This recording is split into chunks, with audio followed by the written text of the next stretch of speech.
Good afternoon, everybody. My name is Derek O'Halloran. I work with the World Economic Forum. I'd like to welcome you all here to this discussion, this conversation. I should also say good morning, good afternoon, good evening, or perhaps even good night to all of those that are joining us online.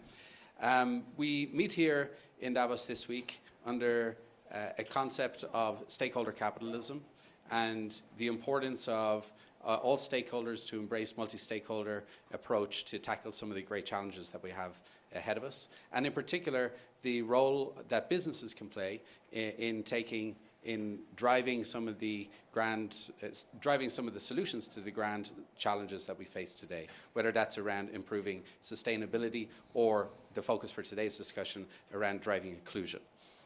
What we've seen through the wave of technological revolutions over the past years is the emergence of a new type of business model, a platform business model, and we see that the growth of this type of business model is only set to continue further. In fact, analysis done together between ourselves and Accenture in the past has suggested that upwards of 70% of new economic value that will be created in the next decade will be based on a platform-based business model. So I think it's really critical to understand what are platforms, how can they be drivers of inclusion, and in particular, how can you realize the potential of platforms to really drive inclusion, because ultimately they need to operate as businesses in order to reach as many people as possible. So we're joined to help us understand and explore some of these topics by two incredible industry leaders here. We have Daniel Zhang, the CEO of Alibaba Group. Perhaps the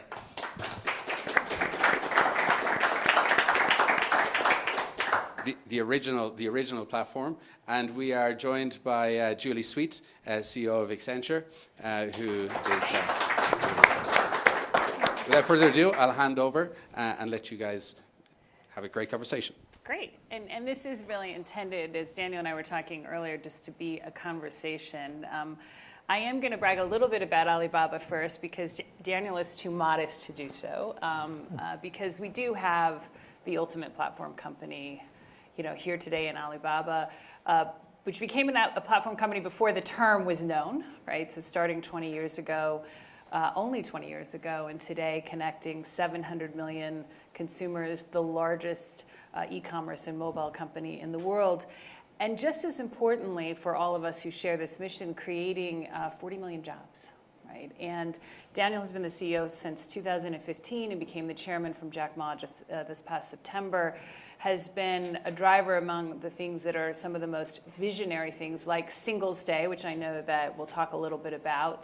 And I've been able to, since I became CEO, our companies work together, and I've gotten to start to get to know Daniel and saw the two sides of Daniel, which is very detail-oriented and very visionary. And so I think it's exciting that we're going to have this conversation. And so I thought maybe we could start, Daniel, from your side, is starting with the vision, because before we get into how we're transforming the world with platform companies, just maybe take us back to what was the vision? You did not start as a retail, and then move to e-commerce. Very, very different. So maybe you can share that with us. Okay. Thanks, Julie. Thanks for your kind words on Alibaba and me. I think, as you said, when we talk about platform economy, platform company, I would say we need to go back to the origin of this, which is the mission and the vision of the company. So when Alibaba was founded 20 years ago, actually, Jack and founding team, they saw the power of internet. And Jack there was a famous story that Jack paid a visit to Seattle, right? And by occasion, he searched the keywords beer online. And then he saw a bunch of results, but none from China.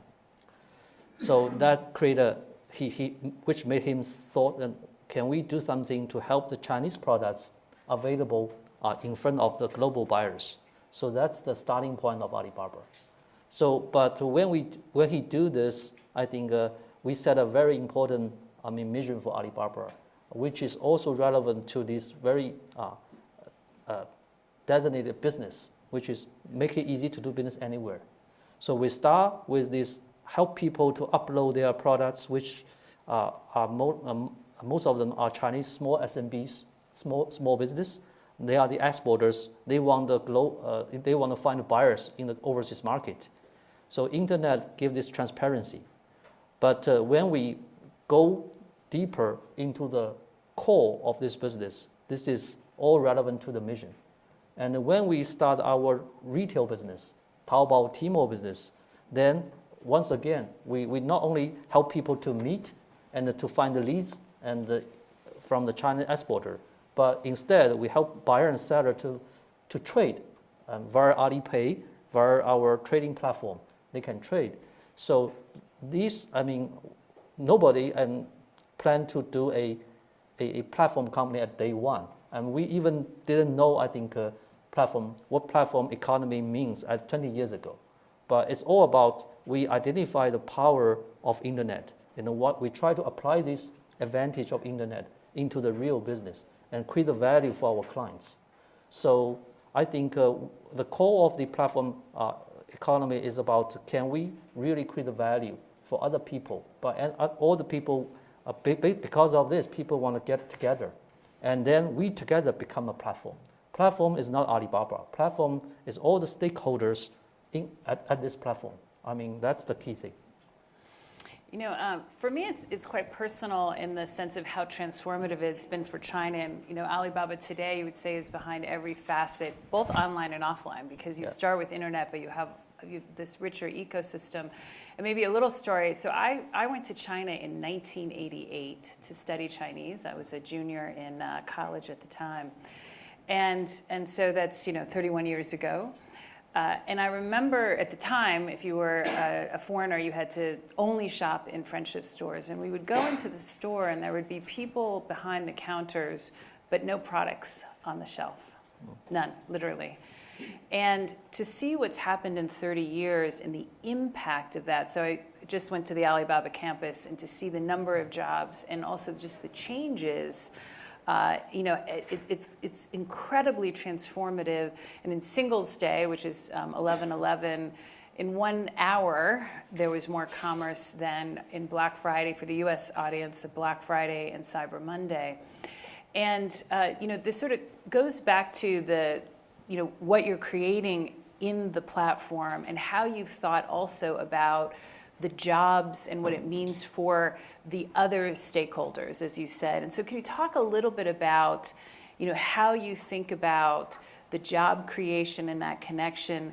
And is this a model that you think can be replicated at the same scale, or how unique is it to the Chinese environment? Well, when we talk about this job creation, I think that's the purpose, but that's not that we are not working every day directly for this job creation, because we create a business, we create a demand. Then because of more demand, more business, so people need to hire more people, the merchants need to hire more people. So that's the way we create jobs. And in terms of and also when you grow the platform, when you have so many, packages generated from this day-to-day operation, so you need a delivery guy. So you need to work with all the delivery companies, and they need to hire more, last mile guys to do the delivery. So I think that's the evolvement of the platform. And it's not like day one, we have a good planning and we say we want to create how many jobs for the society. We want to do better for the society, but we need to do this, as my keyword is using a market-driven approach. And as you said, more than 30 years ago, you had real experience in China. And at that time, you even need a coupon to buy in some designated stores for some products. But this was a real infra in China 30 years ago. This is a challenge, but also an opportunity. So e-commerce just gave us the chance to overcome all these difficulties, to overcome all these challenges in a new way. And because of the demand consolidated in the platform, the best example is November 11, as you said, but there is not many secrets behind this. The only secret is that internet show the power at one day, and all the consumers show their demand, and all the merchants get their supply ready. to meet the demand. And when demand and supply meet in a particular day, then create a huge volume. So that's the secret. But behind this is that, do we have the real infra? Do we have the payment system ready for this? Do we have these, logistics system ready for this? So I think this need all the stakeholders work together. We don't even have a planning meeting together. And because it's with such a scale, you cannot hold a planning meeting for the single state. But all the stakeholders, we work for the same purpose. And in the operation, then we create opportunities, for example, for new jobs, because people need new laborers in a warehouse. People need a new delivery man, on the street. So I think this is it's more like a rhythm. And all the stakeholders, we operate at the same rhythm. And we create together the platform. So that's what we see. And but why in China I think we may achieve this in the last 20 years is because, as you said, the real infra at day one was not ready. So which gives you the flexibility to try new things. And if the existing infrastructure is not that ready, why not we try to build a new infrastructure to make all of these happen? Great. Yeah. So Julie, so when you have all these experiences about China, and in Messenger you also have many experiences across industries. So when we talk about platform economy, and because we are more like an insider in this platform economy, but what's the observation? How about the impact you see cross industries because of this platform economy?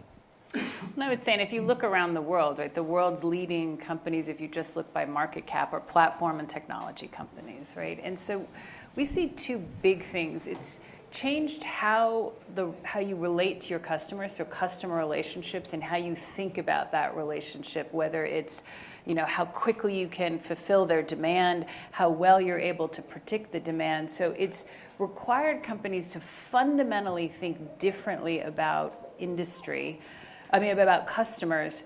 It's also required you to fundamentally think about how you operate, because in order to meet those expectations, companies are having to do things differently. And with respect to an industry lens, it's really created a horizontal across industries. And so I think the platform companies have blurred the lines between industries, because the expectations of consumers, the opportunities to therefore have to change the way you operate, and what that means that what we see are not only are industries coming together in platforms, but it's changing how all industries are interacting. Because I had one logistics company say to me, we need to be like the platform company for B2B logistics, right? Because the buyers and the expectations are. So you've seen three big things. You've seen changing ways of how you, the customer expectations, what that requires in terms of how you operate, and then the expectation that you're going to look cross-industry in order to accelerate.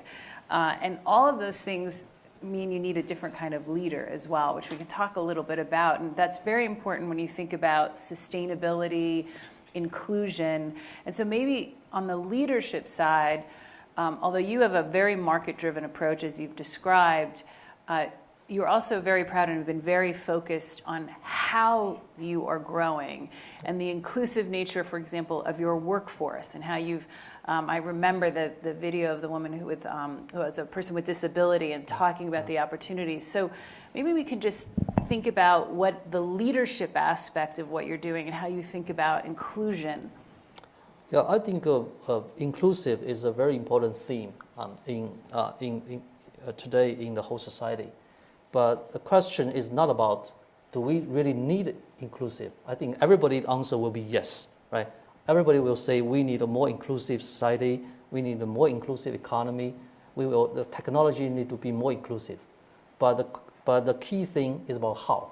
So how to make it inclusive, how to make all technology, for example, new technology, AI, all the stuff, it can be benefit by all the stakeholders, but rather than only a few people. So I think this need not only the vision of the leaders, but also need the leaders' guidance in terms of how to create a mechanism to make all the people not only reach the consensus in theme, but also can take the real action. I just share with you one real example on our platform. And on our consumer marketplace, and we have, as you said, we have over 700 million annual active purchasers. And we have millions of merchants doing business. And we have a evergreen and a social welfare program. And many people ask that, okay, you do social welfare, which means that if there is an earthquake, there is some disaster, Alibaba will try to donate how much you donate. But our answer is that as a platform, yes, we do some donation, but that's not the most important. The most important as a platform, you build a mechanism to make all the people relevant, all the people participate in this social welfare. And on our platform today, and if the seller, they want to donate some proceeds, part of their sales proceeds into the social welfare fund, they can volunteer, and on our platform, it's all machine driven. And then we just give their volunteer, products. For example, for every single product, we don't want them to donate too much. They may just donate 1 cent for each of the sales. That's okay. But we just give them a tag on the products. So make these products available and seeable by all the consumers. So which create a very interesting and a positive cycle, because consumers always want, okay, if this client, these merchants, they want to do some donation, and I will buy their products. And then because of this, they will have more sales, then they will have more donation. So this kind of mechanism is very, very important for the leader because we need a construction of the whole mechanism. So that's the leader's responsibility. Because of this, you can make all the people relevant to this, inclusive of this. Rather than as a company, as a one stake owner, we go ahead and do all the things by ourselves. We always think about, can we get all the people in and make this thing as our common opportunity, common challenge. I think that's very important. Well, and I think what's also important about this, and this is what I'm talking to a lot of companies about today, is that what you describe is putting this idea of the inclusiveness, the ability to contribute to the social welfare at the heart of your strategy and what the business is. It's not a corporate citizenship over here. It's not, sustainability over here. And I would say when you think about trends, I'm having many conversations across the globe about the need to shift to what we're doing for the planet and for our communities to be more at the core of each business, so what can they contribute, and also then core of how you train and develop leaders. And I think that's really important when you think about the platform economy, the ability to be the enabler, right? That's right. Once someone said to me about sustainability will never work if it's not sustainable from an economic perspective, right? Mm-hmm. And I do think that this trend of saying, in fact, what is something that's core to my business? So for Accenture, for example, we trained 300,000 of our own people over the last 3 years because that's core to our business. So we've started saying, well, how can we use our ability to train? We've had a long-standing, very important programs in the communities, but how do we bring it inside? So we started in the US, where we've never had apprentices really in the professional area, to be having apprentices. So yes, we could still hire people. We don't need them from a pure talent, but it's a way of saying, no, but the apprentices become a part of the core of our business. And I think that's a really important aspect of what you're doing, is that it's market-driven and it is a part of who you are and not separate. Yes. I think today in China there is a very important strategy, which is a national strategy, which is a poverty reduction. So we want to reduce the poverty, and Alibaba is very, very committed to this. But the way we do this is that I take chair of the e-commerce initiatives for poverty reduction, which means we try to find business opportunities for these poverty areas. So we rather give them the donation, rather give them the one-time financial support. Instead, we try to help them create their own business, digital business, and make it sustainable. So, and we always say that we try to help them for the long term. And but this needs the leadership involvement and the leadership's commitment, because many people said, okay, we are doing the ESG, we are doing the sustainability, we have a designated team. But my response is always, yes, we do need a designated team, but I think first of all, we need a commitment from the top leaders. And if we can apply all of these into your main business, and if you can unlock the power of your main business to make this happen, I think this will have more impact, get more results for the whole society. Yeah. So maybe we talk a little bit more about leadership. So from an Accenture perspective, one of our biggest focuses we think about making impact is, what are the leadership qualities for this next chapter, right? With so much change, the importance for all of us to be a part of impacting our communities and giving opportunities. So when I became CEO September 1st of Accenture, one of the first things I did was to talk about leadership essentials, because sometimes we don't talk enough about it. And also the culture that we expect our leaders to do. So there were two things that we really focus on. One is, as a quality of a leader, is humility. And this is, of course, people have to have confidence and competence, but the humility to understand that no single leader, and frankly, no single company has all of the answers, but in a leadership level, the need, therefore, to have teaming and to have learning. And so my first my first webcast message or video that I sent out to 500,000 people talked about my quarterly learning agenda. And I actually started my own learning board. Practice. Right? So it's and it was telling our people that you have to learn, right, as that. And the second piece was the idea of shared success. And we just launched this actually last week as encapsulation of our view as a leader in our industry and with our clients. Shared success with clients, with shareholders, with each other, and with our communities. And that is who we seek to be known as a leader, and how individual leaders, that is the hallmark. If you epitomize that culture and that leading. Can you talk a little bit about, so when you're doing the leadership development and you're looking for leadership and you talk about that, what are the hallmarks of leadership at Alibaba? Well, I think the key word, in the leadership, development is innovation. Because I think when you look at the innovation, there are two ways. First way is bottom up.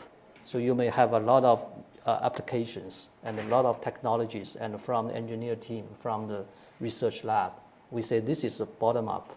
But I think for the leaders, the other very important direction is top down, which is you can structure a new business, and which address the pain point of customers, and you need to align all the resources across the organization to make this happen. So I always said, if the leader is not innovative, you cannot request your team to be innovative. So I think innovation and the think differently is a very, very important, core, characteristic of the leaders. And this, but I think tie back to what we discussed before, as inclusive. I think this innovation is not only for the better, business of ourselves, but it's for the better experience of the customers. I think these all things are integrated, and we may think differently and do differently, but then we can work together with all the stakeholders to create a better life of the society. And Julie, I have a question about the platform economy, and because Accenture has so many experiences across industries, you serve many experience working with many famous companies, very successful companies. But as a company, as a business, so how will it impact you? When these, platform economy grow and have influence over more and more, areas. So what's your thought?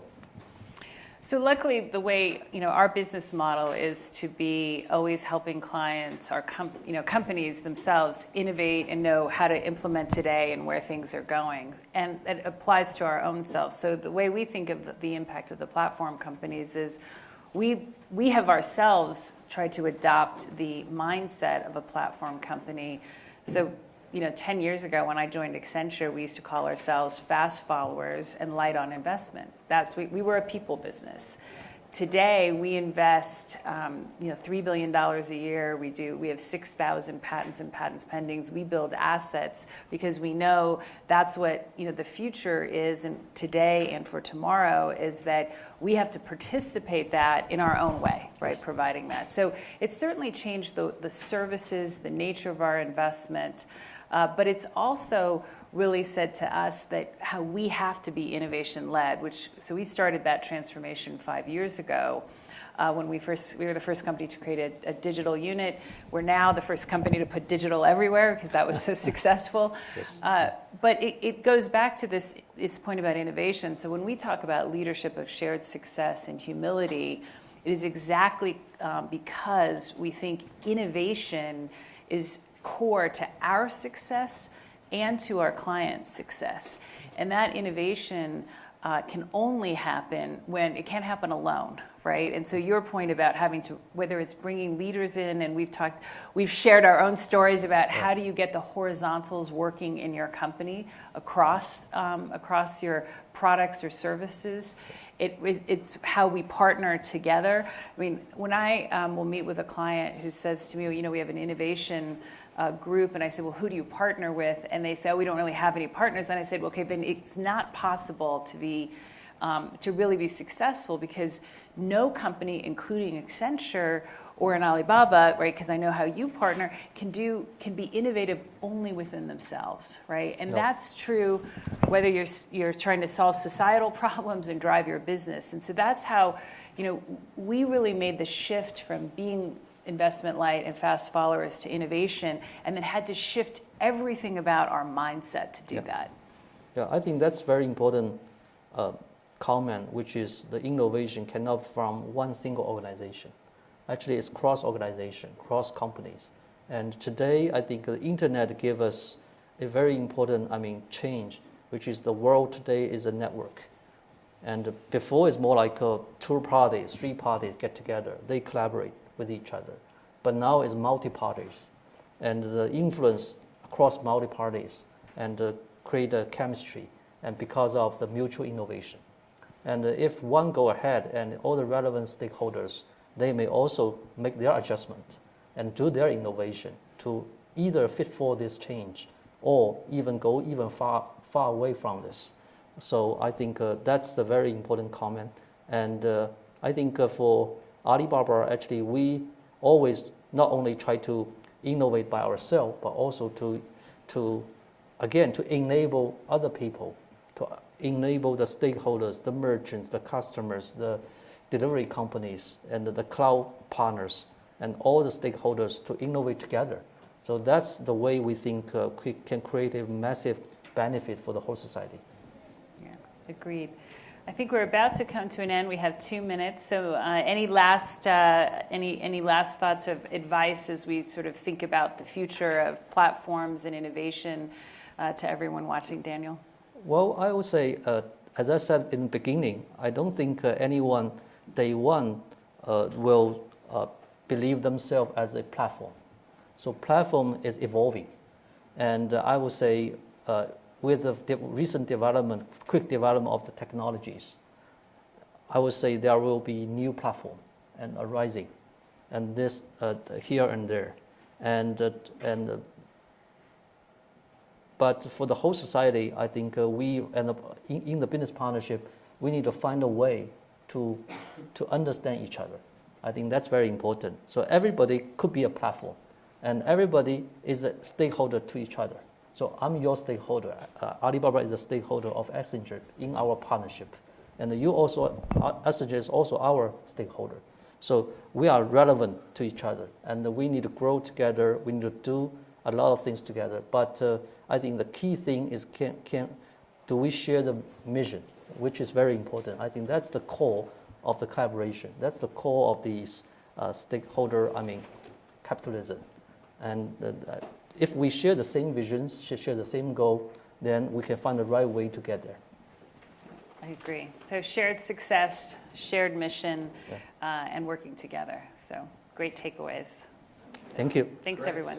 I'll just ask you all to join me in thanking everyone. I want to try and summarize.